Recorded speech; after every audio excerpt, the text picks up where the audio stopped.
Нека се потопим в един от най-оспорваните въпроси в християнството, който се основава на няколко ключови библейски текста. Каква е ролята на жените в църквата?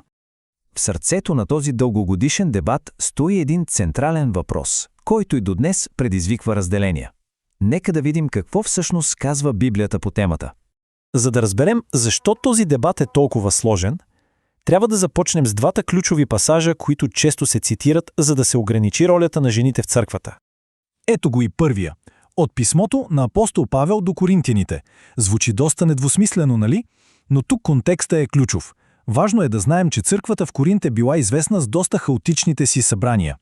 Затова някои историци предполагат, че тази заповед е била насочена по-скоро към внасяне на ред, а не към някаква универсална забрана. А вторият пасаж от първото послание до Тимотей отива дори по-далеч, като добавя и елемента на властта. Тук пък контекстът е град Ефес, където култът към богинята Артемида, воден от жени-жрици, е бил изключително силен. Така че, възниква въпросът.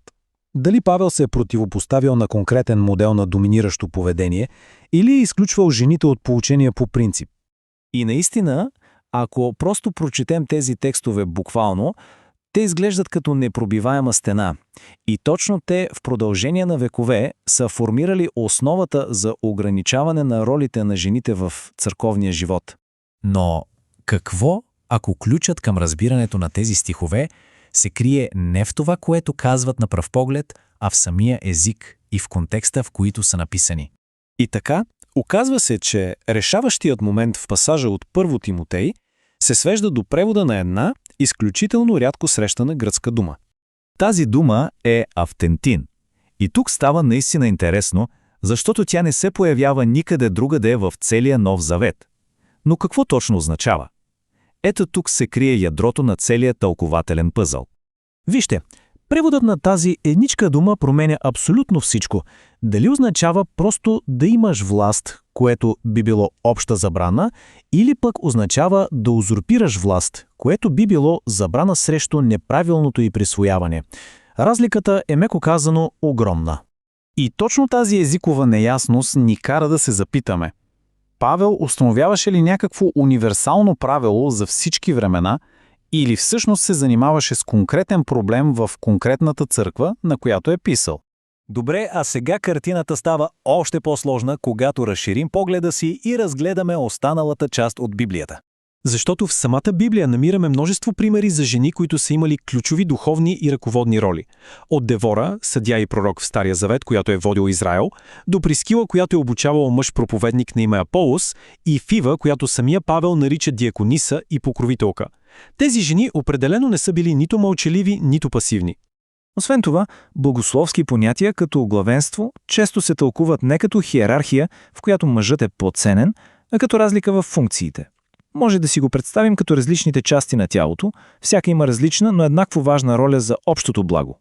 Като имаме предвид толкова много възможности за тълкуване на едни и същи текстове, никак не е изненадващо, че тези различни разбирания са довели до напълно различни практики в основните християнски традиции днес. Тази таблица го показва много ясно. Източно-православната и римокатолическата църква традиционно запазват духовенството само за мъже, като се позовават именно на тези текстове. В протестантския свят обаче картината е много по-пъстра, като позициите варират от пълна забрана до пълно включване на жените в пасторско служение. И така, докъде ни води това текстово изследване в крайна сметка? Анализът на източниците ни води до едно много важно заключение. В Библията просто няма ясна, универсална забрана, която да се прилага за всички жени, във всички църкви, за всички времена. Вместо това, изглежда, че в основата на тези спорни текстове стои не толкова въпросът за пола, колкото въпросът за властта. Как тя се упражнява правилно и как се предотвратява злоупотребата с нея в църковната общност. И в крайна сметка, целият този продължаващ дебат ни показва, че отговора не е просто да или не. Той ни принуждава да се изправим пред един много по-дълбок въпрос. Когато четем древни свещени текстове, къде свършва божественото правило и къде започва човешкото тълкуване?